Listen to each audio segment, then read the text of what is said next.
Hi, guys. Hi, Dana. Hi. Hello.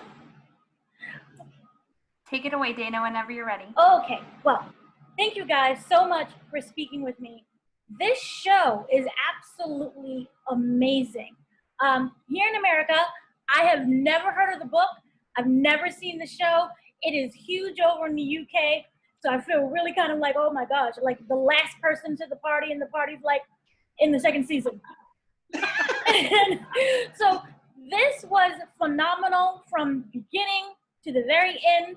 And I have to, for you guys, I was wondering, when reading the book and you're reading the script and you get a project like this, is there some kind of hesitation at first because the expectations from everyone is so high? Or do you just trust your own self, your voice, and the production that is laid out? Helen, you can go. Okay. For me, it was, I trusted my kids because I knew they had all read every single book in the series, Malorie Blackman's series, and their books were so important to them and to their whole generation of sort of adolescent kids, and they're part of the curriculum in Britain, and I knew how important those books were. And also Mammoth, the company making it, I knew they were really good. So it was just, I mean, I knew I just was so lucky to be asked to do it, and there was just no question. I knew it was like a once in the career opportunity to do something that's really worthwhile and is making a very salient point right now, and so it was just obvious. Yeah. A while ago, I had made this decision, I think about 12 years ago, that I only wanted to tell stories that could really make an impact in society. Just because our film industry in South Africa and our storytelling, I feel like, is still at that level of like where we're kind of like, we're looking at what worked everywhere else in the world and we're trying to emulate it. So we haven't really found our voice and the vantage point from which we want to boom that voice or tell our stories. So there was just a lot of bubblegum coming through and just a lot of stuff that I just was not enjoying. And I just put this thing out into the universe, and I was like, these are the type of stories I want to tell. I wrote down specifically the type of stories I wanted to tell. And for like the next 10 years, everything but the stories I wanted to tell was coming at me. And yeah, I kept work. You just never work. Yeah. I was like, what have I done? Oh my gosh, have I cast a spell on myself? And then I just kept saying no, no, no, no.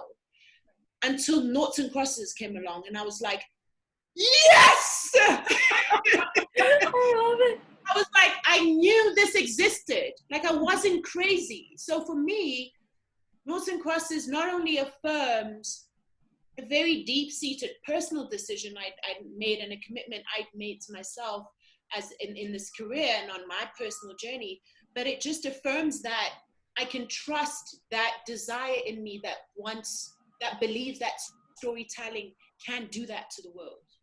So it was just like a uniting of all the things I've ever wanted in a career. Now, this is an adaptation, and I was wondering, as actresses, what kind of research, or even if it's journaling, that you guys did to make these characters essentially yours, your voice coming through these characters? Yeah. So I mean, we read the books, definitely, got a sense of who Jasmine was from the books. But for me, what was really interesting was because Jasmine drinks a lot, and I feel like she's a very physically, she's quite an oppressed character. But her social standing and her family and her fame and their money gives her the ability to kind of throw that off, but in a very artificial way.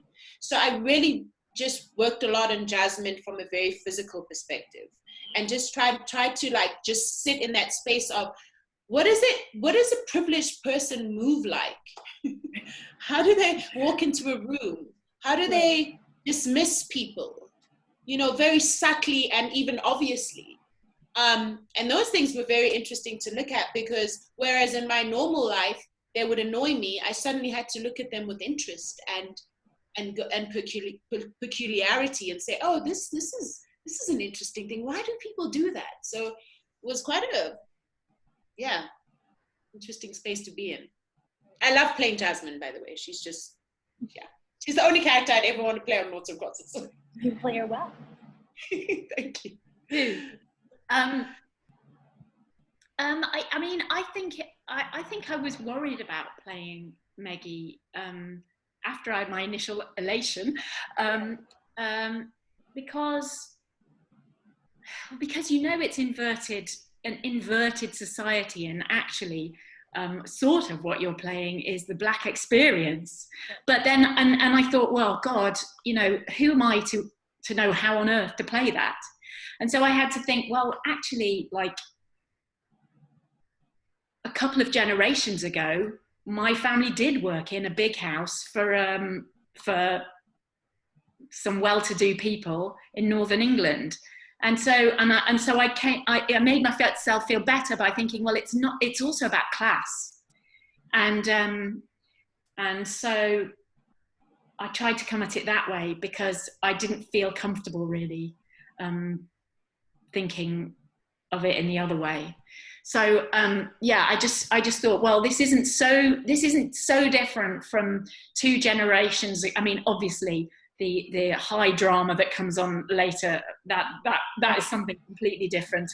But the initial idea of really being an underclass, it's not so dissimilar for British people to a couple of generations ago. And certainly there's an underclass now, even in Britain, black and white. So it is also, it's also about class. So that's one thing. Also, I think what's so great about the story is that it's a love story about two young people. And I think that's what, it's inclusive. It's not exclusive of anybody. It brings everybody in and goes, look at the situation we're in. It's insane.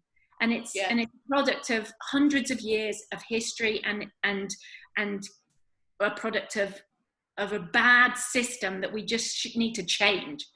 And it's not preachy, or it's just really makes you open your eyes. I think it's a very clever way of doing it.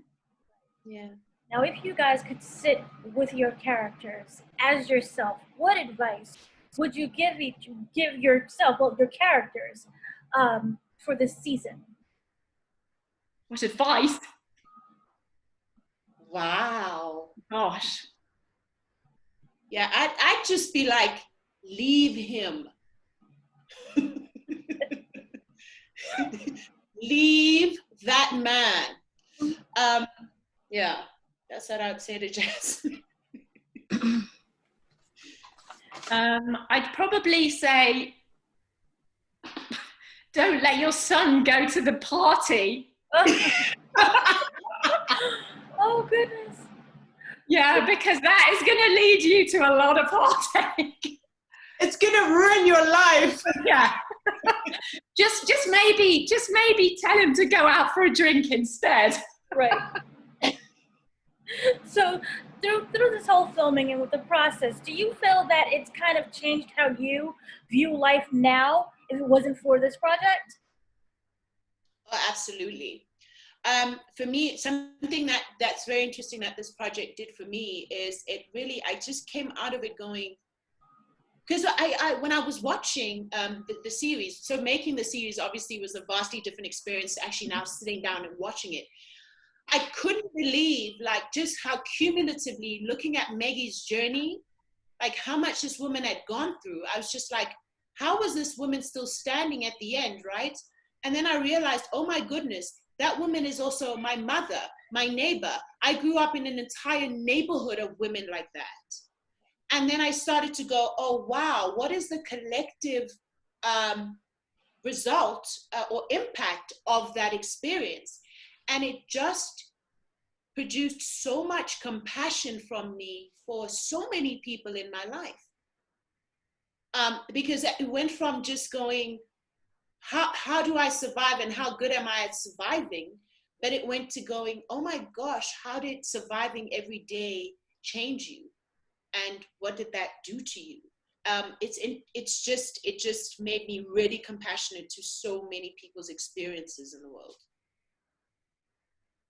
Yeah. And ultimately, I was wondering, this is now going to reach a whole new crowd in America. What do you hope that this series kind of sheds a light on? What do they really take away from it? Because there's a lot of things that's going on. There's love, there's race, there's classism, there's sexism. The whole lot would be good, but mainly, I mean, I just think it's waking up to the underlying structure of society, which is so disadvantages so many people for no reason, and also that in the end, the best people don't come to the top. If you've got a society which disadvantages people based on just things that should not be based on, you don't get the best people. You don't, there's no meritocracy. Meritocracy is blah, blah, anyway. But I just think the everyday nature of disadvantage, the fact that it affects people every day now. Yeah, I think for me, I also just playing the character that I played as well, and just looking at the Black Lives Matter movement in the States with the George Floyd and everything that happened there, it just brought me back to that place of realizing nobody gets to sit on the fence. You don't get that luxury. Nobody gets to have that luxury. You don't get to not have an opinion. You don't get to not say anything about it, because there is something that you're doing to either enable or disadvantage somebody else in the process, because this is how the system is set up. And you have to be present enough to know what you say, think, and do, how much that has an impact on the world around you and the people around you. So it just really, because I feel like Jasmine is that character that just goes through it it's all about her, and she really just sits on the fence of it. But in the end, without giving away too much, she does go through quite a transformative journey. But it's sorry, you don't get to be that. Thank you so much for speaking with me. Cool. Pleasure. Thank you. Thanks for talking to us. No problem.